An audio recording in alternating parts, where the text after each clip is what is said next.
Cobbs was a lot of people's first idea as to where Robot Bo would have come from. Which makes sense, because he has both the means and the know-how to make advanced robotics. He also has a history of making emotionally aware robots, and a history of supporting Bo's addition to the game, seeing as in Season 1, Bo only joined the game because Adam, who was created by Cobbs, said that it should be so.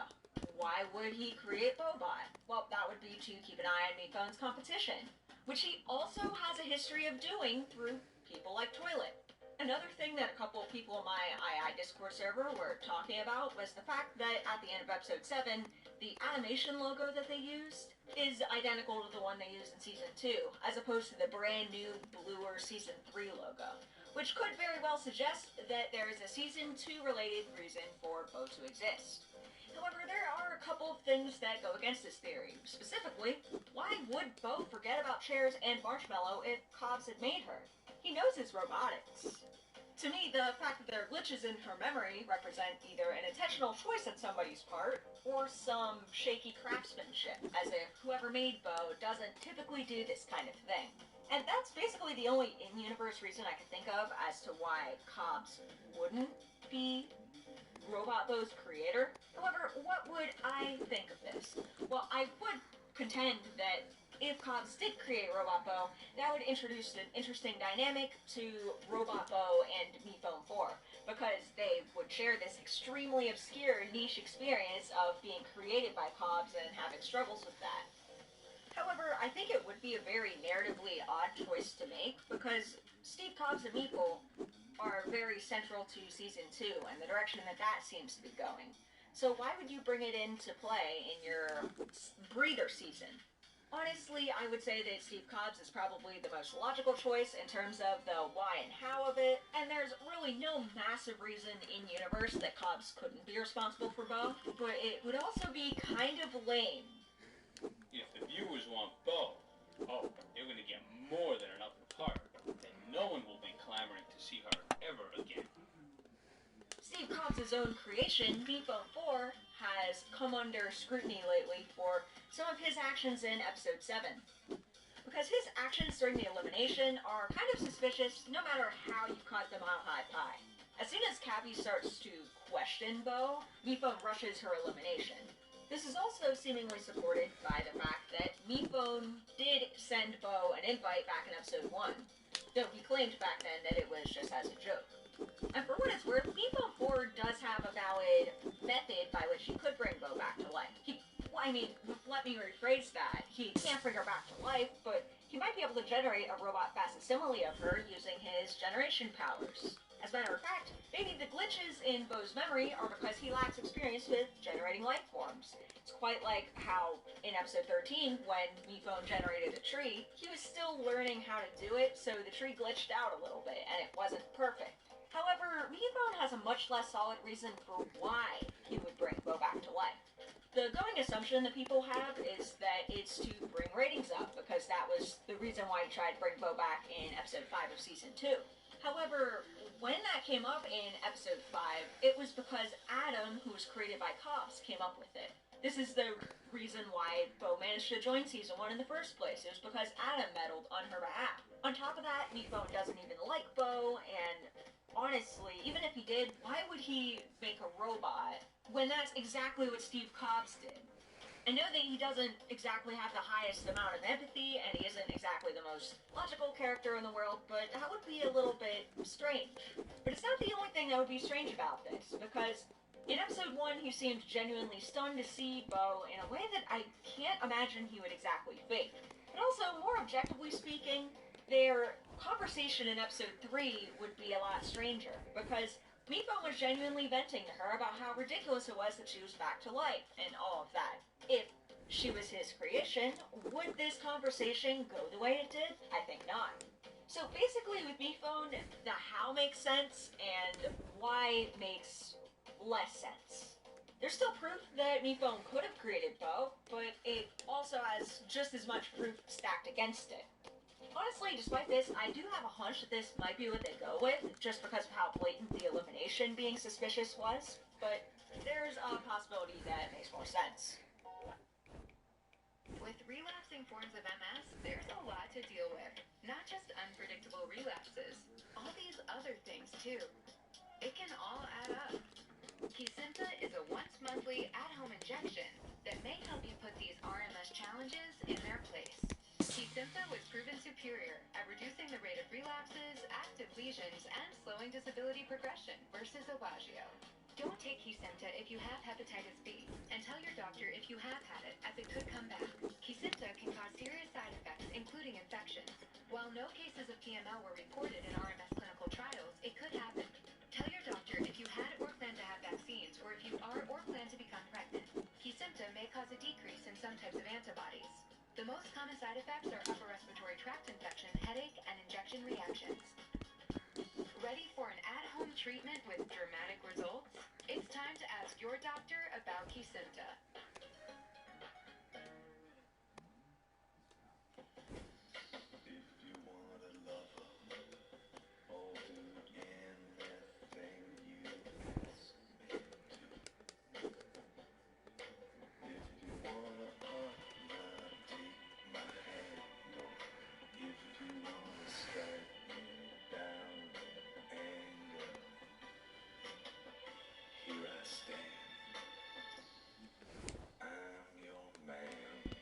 Jones ball and your fragrance.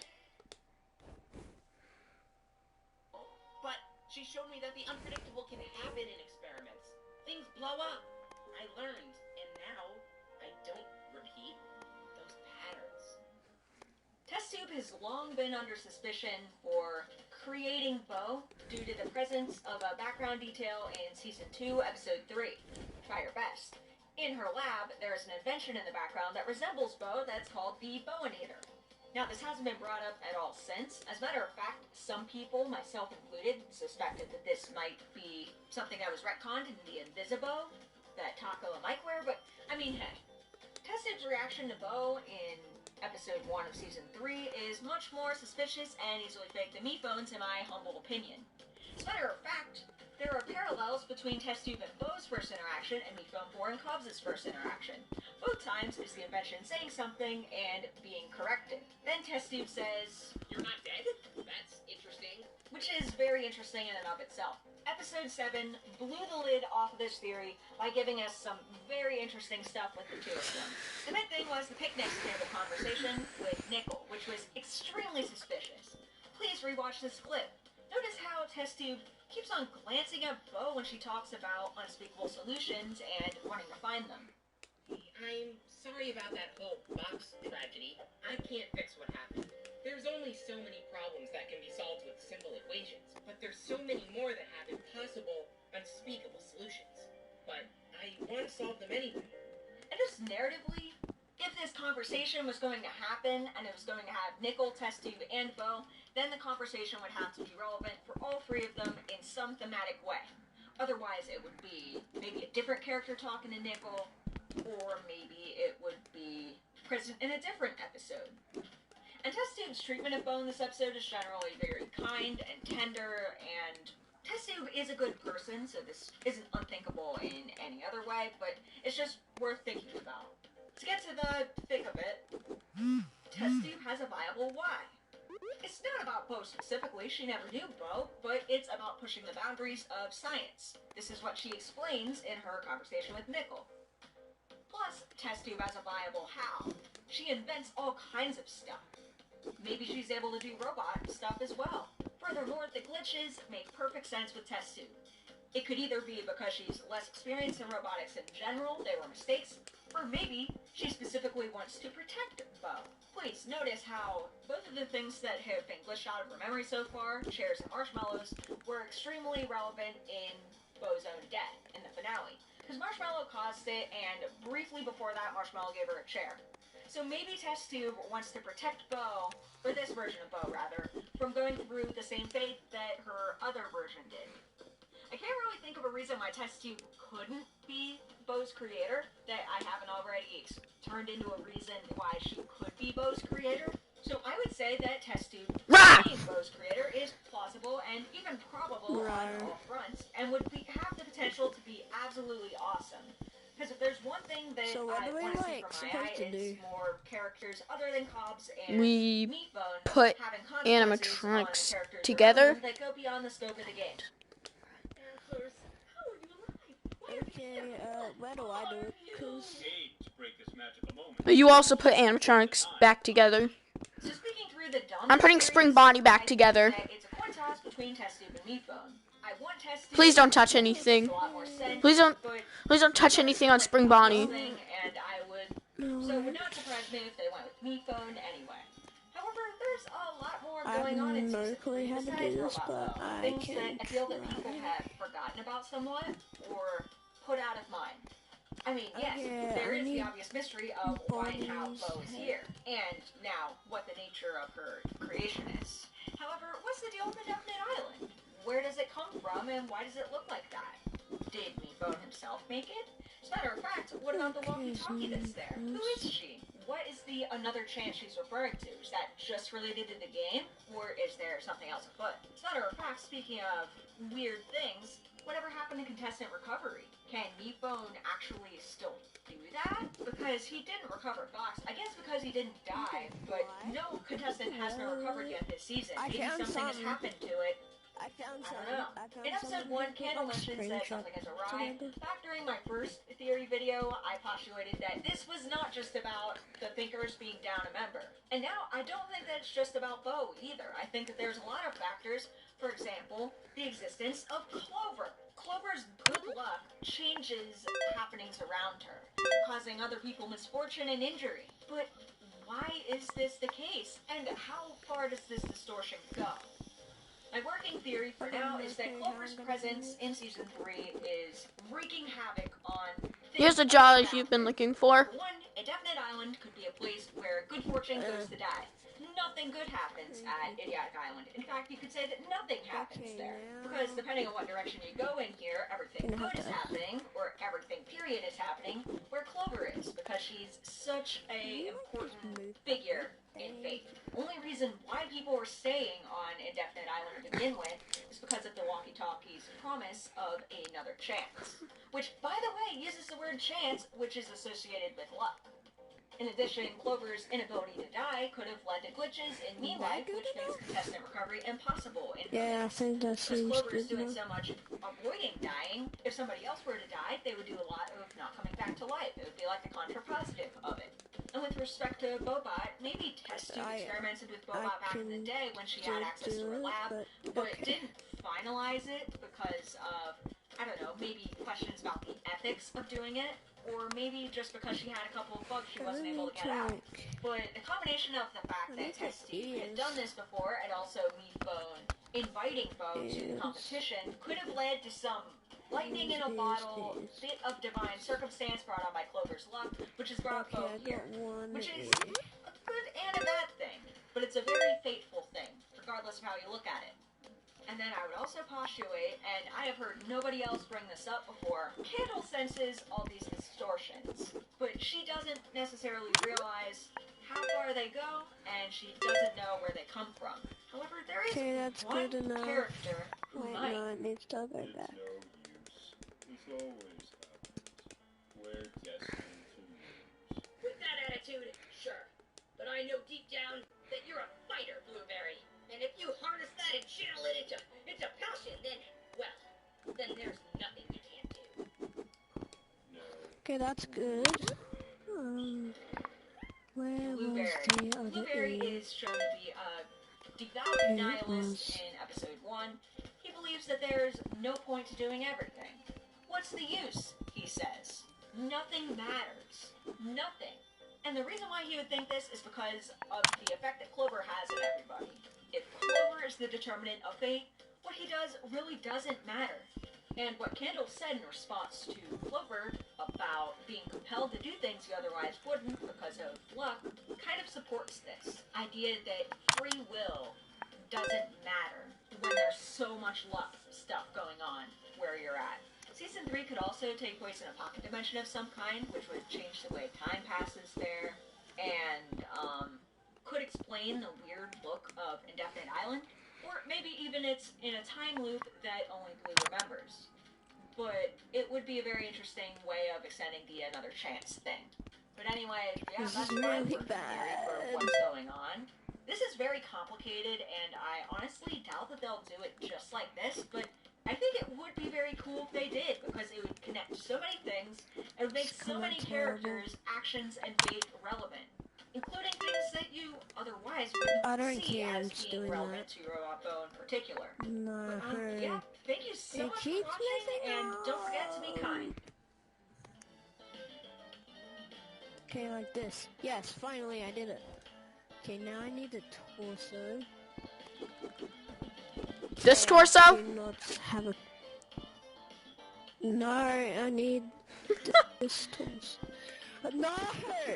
Well, I just became Bonnie. I can now see what she sees. Oh, he sees. I don't know if it's a she or a he. Not feeling supported by your hosting I company? think it's a he. Web, our helpful humans are Yeah, it's a available in he. 9 seconds to help. Upgrade your hosting to Liquid Web, where business grows. Okay, that's better. I got Hello, no YouTube clue audience.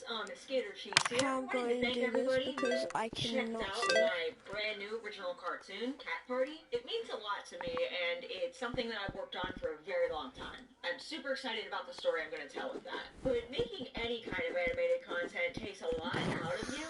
So I thought while I was producing this that I should have a easy video just on the back burner for when I was done. Nowhere.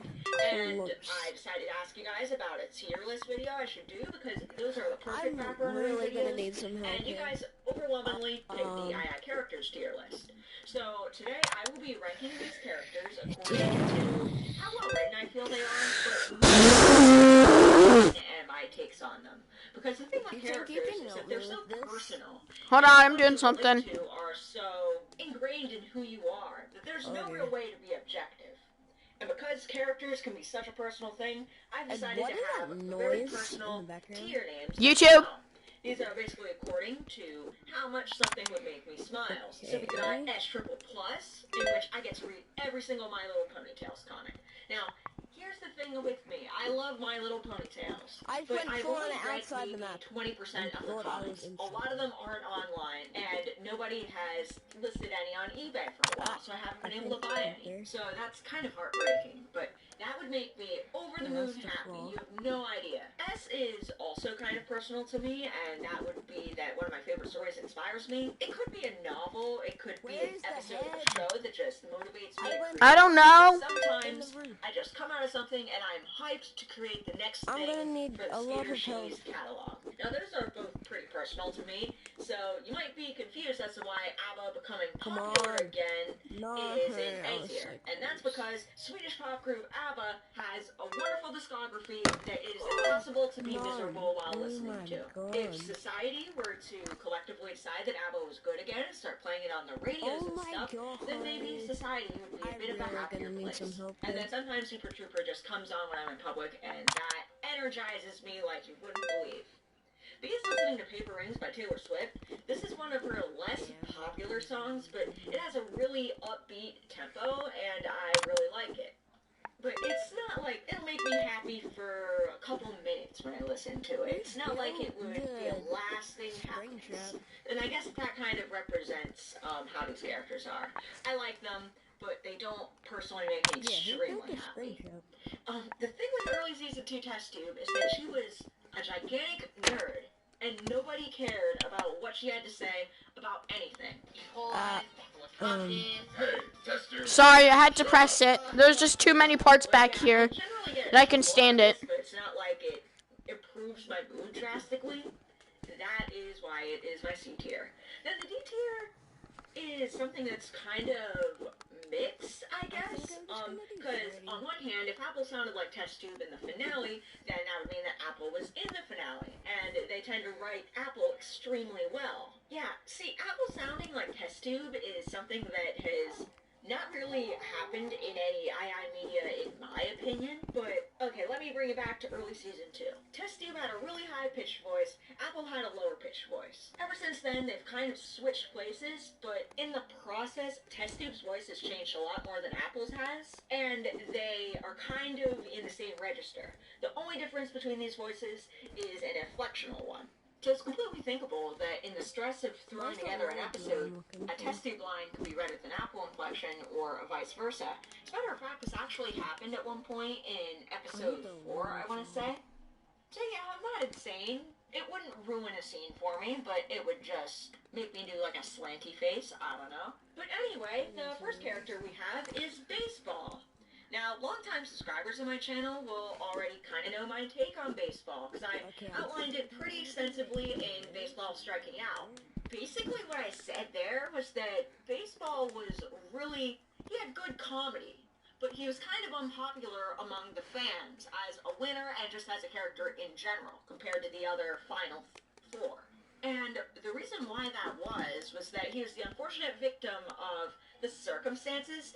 Like, the writers made a whole bunch of decisions that were kind of good or necessary for the whole show or for other characters, but it resulted in Baseball being left in the sidelines. So his actual storytelling is a little bit messy, I guess, or at least inconsistent and not the greatest paced, but you know what, I will say that I'm really hopeful for Baseball in episode 15. I think that could be his best episode yet. He could even be the best character in the whole episode. So, considering I don't love him that much, I'm gonna just stick him in the C tier. Not too bad of a place. Now, it's hard to even know where to start with Nickel because he's been in just about every kind of content you can be in as an II character. He had a short about him. He had an FFF about him. He's been in the gaming videos. Okay, that's... And he's been in all 3 seasons, and he's been drastically different in each of the 3 seasons.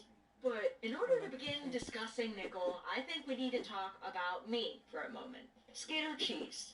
I found out about II back in 2017, when Kick the Bucket was the newest thing. Everybody was pimping their suitcase drowning fan art. It was great. Nickel was written brilliantly in Kick the Bucket, because you could tell that he was strongly motivated by the game, but it was kind of left up to the viewer how much Nickel actually cared about the people around him.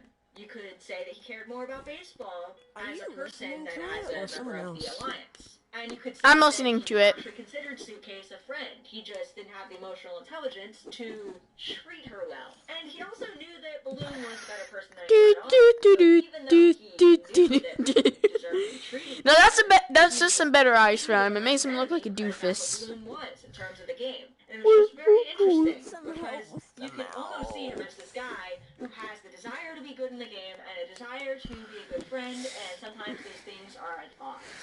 So you can come away from Kick the Bucket thinking that Nickel was a good person, a bad person, a good person who made the wrong choices, or is a bad person who had some redeeming qualities. He was such a complex character, so much so that Adam actually commented on Best of Nickel, talking Give it to me. about I got what the this. writers intended with him. Because he was complex, and Adam did not want for people to come away thinking that he Done. was just a jerk. Just let me just. Now, Let me just. the interpretability of not only That's because I'm on VR. other elements of Kick the Bucket is so fascinating to me. It's part of why I love that episode so much. And I was hooked. I wanted to hear more about Nickel. I wanted to find out more about his actual feelings about those around him. And I ultimately got that. But the strange thing is that sometimes the more you get about a character, Can the you help less me with the interesting you arms? find them. Hold up, I'm doing the You torso don't on have Bonnie. much mystery to solve yourself. Okay. And that kind of encompasses how I feel about Nickel. But then in addition I'm to gonna just being the give mystery Freddy that's being lost his with top Nickel, hat. the actual content hasn't been my favorite either, in some regards. I mean, let's think about it. FFF3 confirms that Nickel is even worse the suitcase than we knew. Waffling About has Test-Tube conclude that Nickel's sarcasm is his entire personality. Now, I think that Waffling About could be pretty interesting to look at, especially because of the new Is that good? Yeah, that's information good. we've That's had really from good. the show that Nickel has a Okay, fragile I ego, think and that's why he's so sarcastic and stuff. But this is also, going to be very he just hard. has felt like a more hollow character. Season 3 Nickel is Yes, a jerk and very he's hard. sarcastic, but without the stakes of trying to help baseball and knife, it feels emptier in comparison to how he was in Season 2. And like I said, it's implied that Nickel has a fragile ego and he feels that he's nothing without his sarcasm, as opposed to just a lack of emotional intelligence. And though I guess that's more fleshed out in a way, I personally find that to be less compelling. I would have written him differently. So basically, I'm not a massive fan of Is that Nickel how long it nowadays. is? One I third don't is know. I because think there that's isn't as too much long. mystery and interpretability about his Is character. that too long? 2 is because the actual content has Is that not been too my long? favorite. Way too And long. 3, It's like he this. just has not gone Yeah, direction that's for that. perfect. Now, Okay, I'm now kidding. for a He needs his while, I am microphone. really sorry about that, but I have no plans to do Nickel videos. It was a joke. That's not. That wasn't how at all. How you put it together. It wasn't how you put it together. I'm not an object show critic, and you should now call me an object show critic. No, If I make a Nickel I video need in the to future, give him his his friends will be present, but epic hopefully Friday way more night. in-depth Hold up. and better articulated. I feel I'm not doing the subject justice. Let him do the beat boot.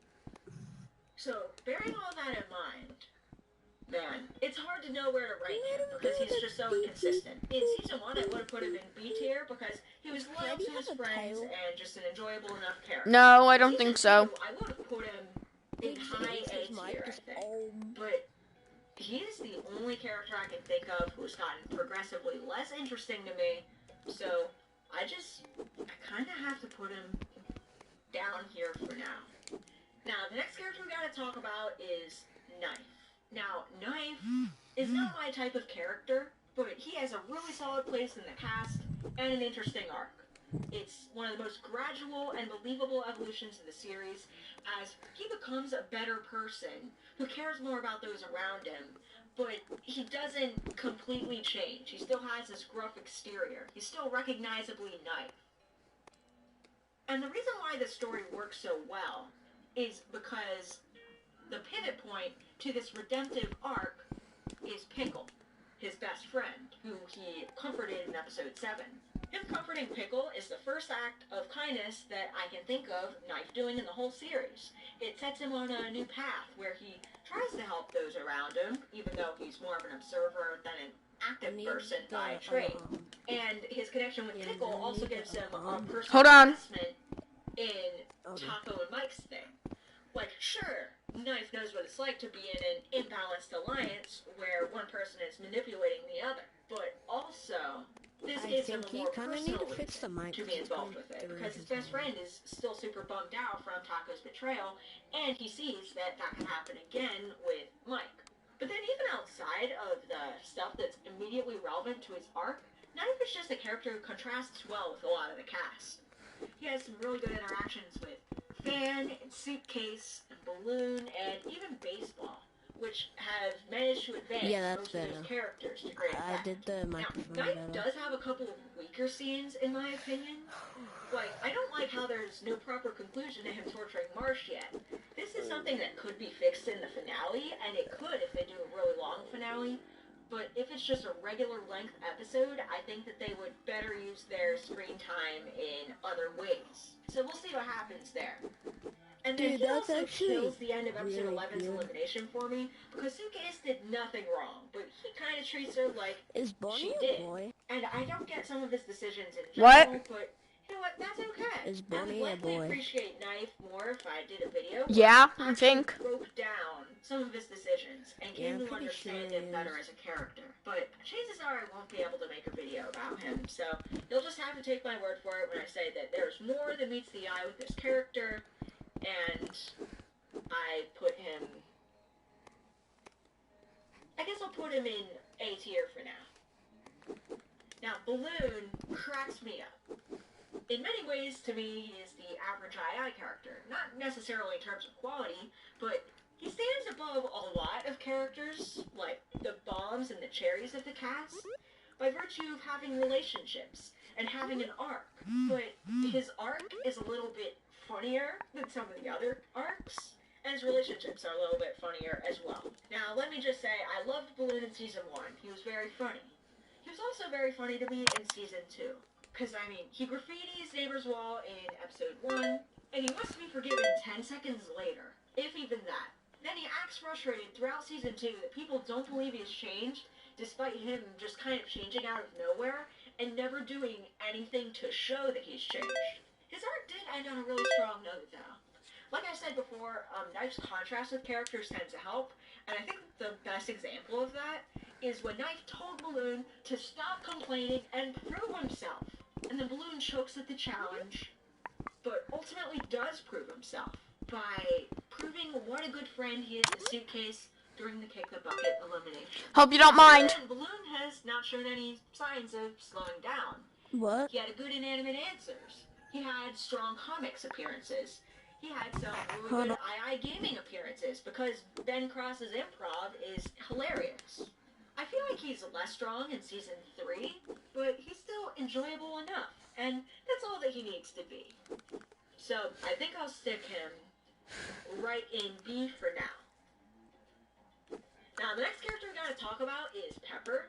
You want to continue working on this, or do you want to go to a different game? Because I'm done with Bonnie and Spring Bonnie. She's one of my personal favorite characters because she's stone cold and okay with murder, but she's very dumb and she loves salt. And I just find her interesting. I find her perception of relationships interesting. I find her psyche to be fascinating. I wish I could dissect her on a table. Most of her lines are also knockouts for me. Like this one. Okay, OMG, I'm freezing. That towel, is it in here? It's so over-animated. I love it. But you know what? She's low tier when it comes to how she's written just because there isn't all that much with her. But sue me. This is my tier list. I get to be as biased as I want. I am sticking Pepper up here. Yeah, you can't stop me. If you want to stop me, then just make your own tier list and let me know about it in the comment.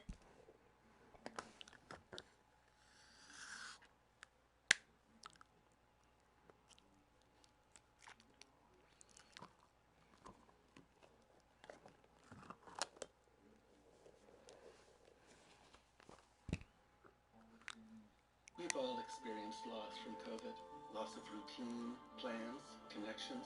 We're New York Project Hope, and we can help. You can go. This is 3D, this is 2D, and this is 1D. I wish this video was about them. Pretty much every video game I played growing up was two-dimensional, meaning the characters could only exist on the planes of width and height, I guess. And nowadays, there's games that feel three-dimensional, right? But since we play them through a screen, they still lack that third dimension of true depth. I'm gonna be spending the next 50 hours in this 2D headset, which means I'm not even close to the door, am I? We're starting at a coffee shop. You guys sell coffee? Yeah, it's right behind you. That sounds an awful lot like something an NPC would say. I immediately felt like I was in a video game. I made my coffee, I paid for it using money. Have a good one. Cheers. She didn't even ask what was going on. I took a photo for Instagram, then I immediately spilled my coffee. Thanks, 2D. And that's when the person I'm meeting up with arrived. There he is! Dr. Phil. I'm just kidding, but that's happening soon. But I'm actually meeting up with a guy named Adam. He helped develop this 2D filter and is basically me if I kept reading books. We met up at a place called Oregon, and now Adam is going to try to explain to me how this filter works. Convolutional neural networks that are competing with each other to try to synthesize. I couldn't help but start laughing because I literally have no idea what he's saying. This actually feels like a video game, Adam. Really? Yeah. What was your favorite video game growing up? I'm sorry, my childhood just flashed before my eyes. My favorite video game growing up was ironically the first one I ever played, and the only one I never beat. Shrek 2, okay? What makes this game so special to me is I vividly remember every morning waking up, walking to my PlayStation, and learning actual life lessons from this mirror dude. He would just drop wisdom like, press the attack button to attack a snail. Destroy the mouse trap so the mice can pass safely. Don't download Instagram in 2013. But the final fight against the fairy godmother was completely impossible for a 6-year-old, so eventually I quit on the game, moved on to other games, eventually got an iPhone, and now my entire career depends on a screen. Anyways, hour 3 I got an Instagram photo for Adam. Then I played in the water a little bit. It looks so cool.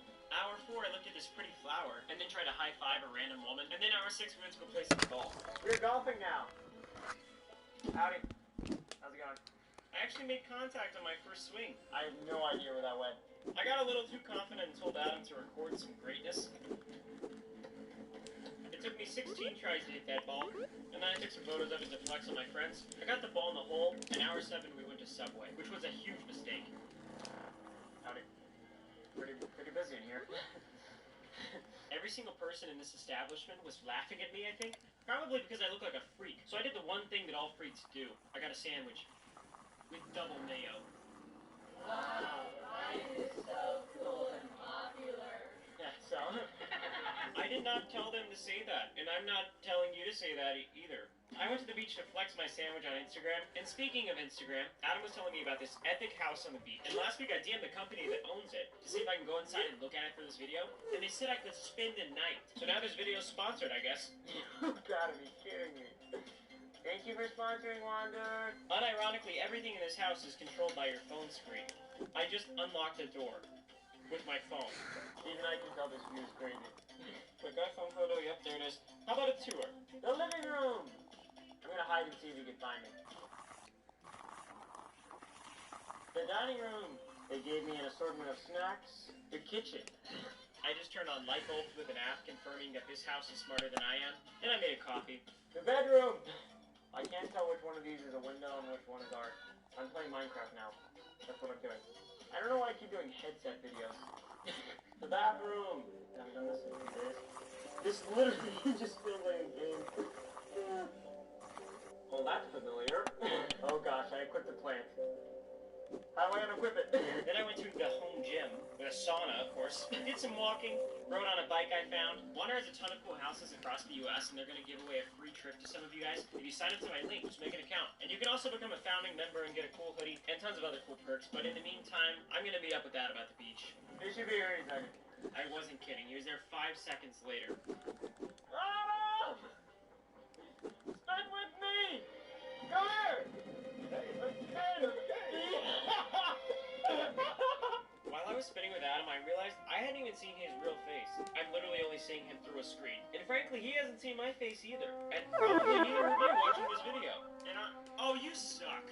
I'm sorry, I'm literally playing Shrek 2 while editing this video. It's multitasking right now. It is so hard. And Magic Mirror is woke. Anyways, back to spinning with Adam. Oh, he's leaving. Then we hung out for a bit. I'm watching TV. Here's a tip. Don't ever check your screen time when other people are in the room. Dude, I averaged 10 hours, 5 minutes daily. Adam didn't say a word. I immediately regretted saying that. Honestly, I'm baffled that is that high. But it makes sense because I feel sick of my phone. I'm like genuinely sick of going on my phone. Yet I can't stop watching Snoop Dogg dance like that. Anyways, we wanted pizza. A guy named Jorge pulled up to our door with pizza. Hey, Jorge? Yes. All right. Cheers. Thank you. Oh. Oh my gosh. Why am I so awkward all the time? I don't even know why I was trying to shake his hand, but his sincere laughter made me feel better about myself. I'm in 2D right now. I'll just get a scare game and I'll invite you. I'm good right now. Alright, Jorge, I'll see you around, man. Take care. I would have a scare game. Backwards. Okay, but first...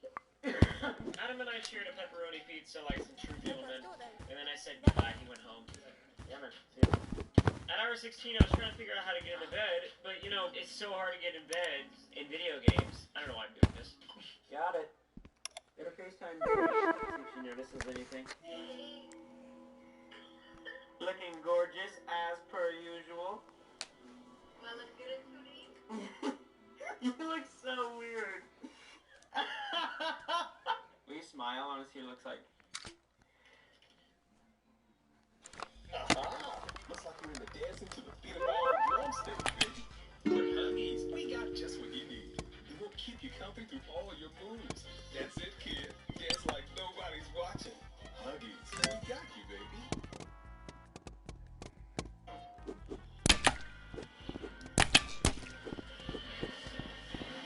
This is more than a race. It's a journey. Find your passion. Find what drives you. Find what line.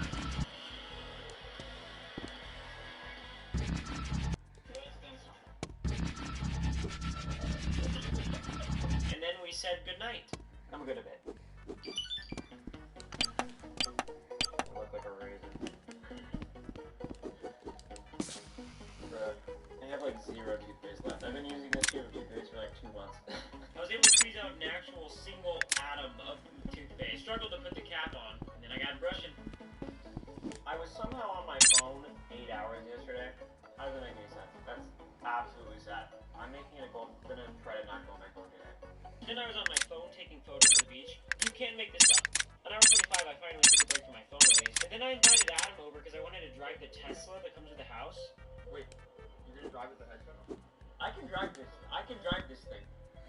You can, but... Yeah, this would have been pretty dangerous, I think. Probably. Yeah. What do you think about me, Adam?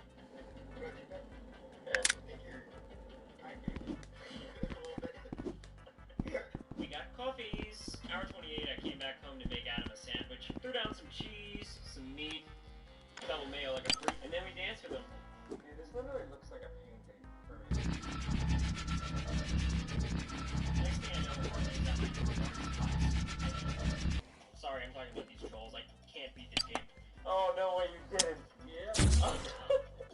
You need Jorge, you have a great day. Appreciate it, man. Alright, cheers. I love him. Adam chose to paint with me, which is a huge mistake because I took 4 years of art class, so I'm pretty much gonna destroy him right now.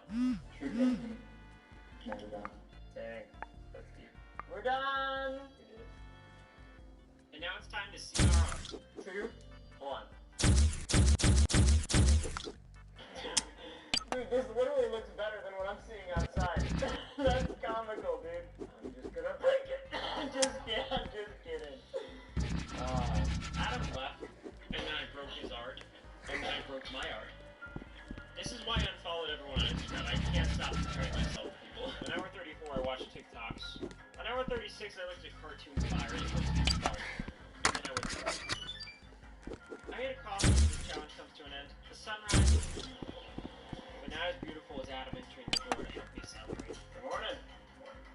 5, 4, 3, 2, 1. Yeah. I did it! I survived 50 hours in 2D! Whatever that means. Like I said, I rushed home to try to beat the last mission on Shrek 2. 17 years since I last played it, by the way. It took me 6 hours, but I did it. I beat that old lady. Is that offensive? I'm sorry. I was happy to see Shrek and Fiona absolutely slapping each other's lips together, and now I just regret not hearing what the mirror guy had to say sooner. Shrek and Fiona got their happily ever after all. Now, put down the controller and go outside to play. Put down the controller and go outside to play. I'm serious. We're done. Really.